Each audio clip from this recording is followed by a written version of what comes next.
welcome to Just Read It, and we discuss books that we've read and make recommendations on them. We're coming to you from Laurelhurst Village, which is a retirement center in Portland, Oregon. They're kind enough to loan us the room, free of charge. And with me today are two people that I'm between two, Carolyn, and her name is Carolyn Rose, and she is a writer of a number of books. Today she brought us something called Nightfall Bay, and then also with me is my co-host Caroline Miller. And Caroline writes, her latest one is a paranormal romance called Ballet Noir. Thank you for the plug, Susan. And it's really very interesting and wonderful romp through Europe with the ballet troupe. The book that we're going to discuss today is Alexander McCall Smith's The Woman Who Walked in Sunshine.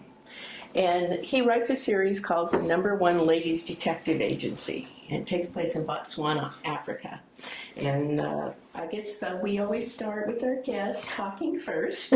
So what did you just give a little synopsis of what the book is about, and then maybe some of your thoughts on it?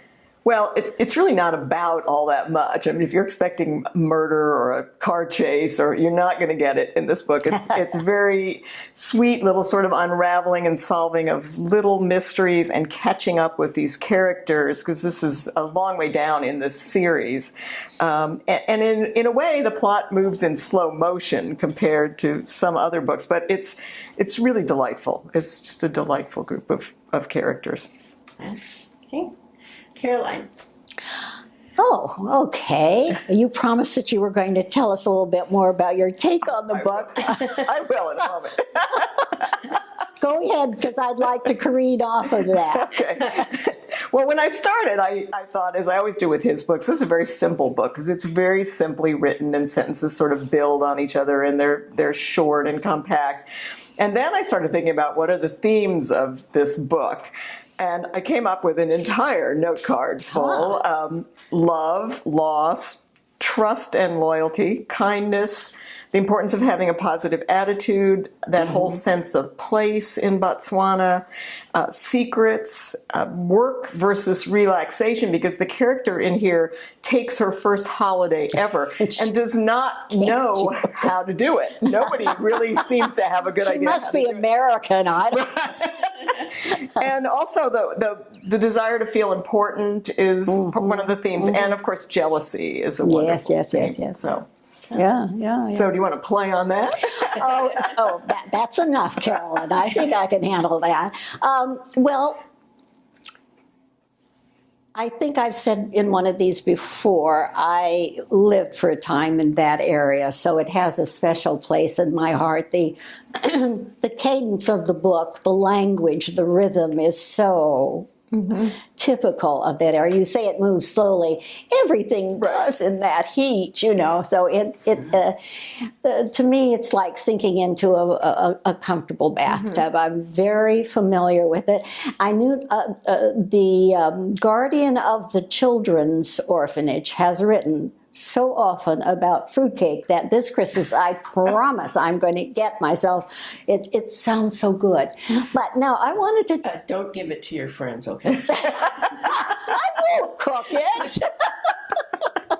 But in any case, yes, this is not a book that you read anywhere except on a warm beach with nothing else to bother you. I do want to add something later, but I'd like to hear Susan's take on it first. Okay.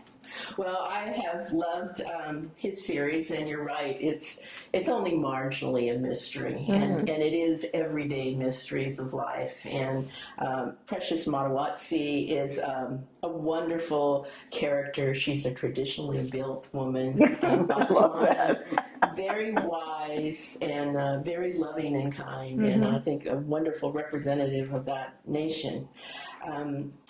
This is kind of an odd thing for me to do, but I urge you to get the audiobook of this and listen to it, because the reader, he's used the same reader throughout the series, and she is absolutely fantastic, and she turns his words into music, and I believe she has the accent from that area. I agree. The other thing I want to recommend is BBC actually did about 5 of these. And they're available from here, from Movie Madness. They have them there. Anyway, those are also wonderful, very true to the characters and to the atmosphere of the book. So for me, McCall Smith is always a walk in sunshine. So I thought this was a great title and a wonderful, it's a wonderful series. And it's, I have to say, the only series of his I like. He's written other series. I don't like them nearly as well. I've read the others. This would be my favorite. Okay, I wanted to throw a fly in the ointment. Tis my nature. I've read all of his works. I've lived in the country. I understand the lilt, the rhythm, the language. I understand the culture.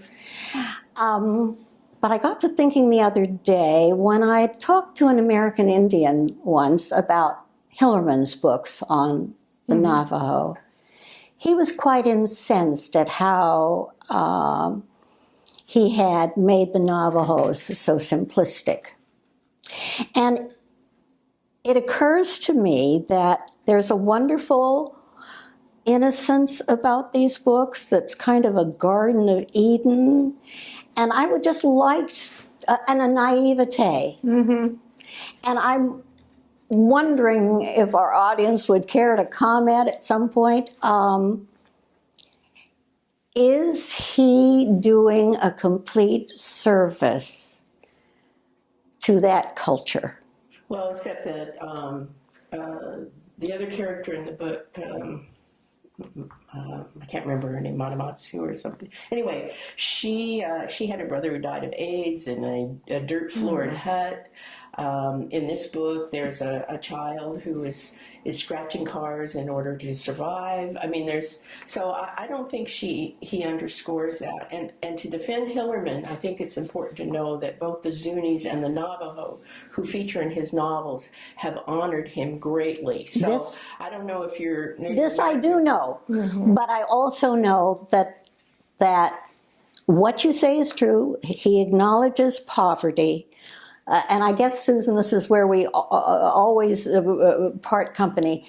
What does poverty do to character? Does it always make them sweet and loving?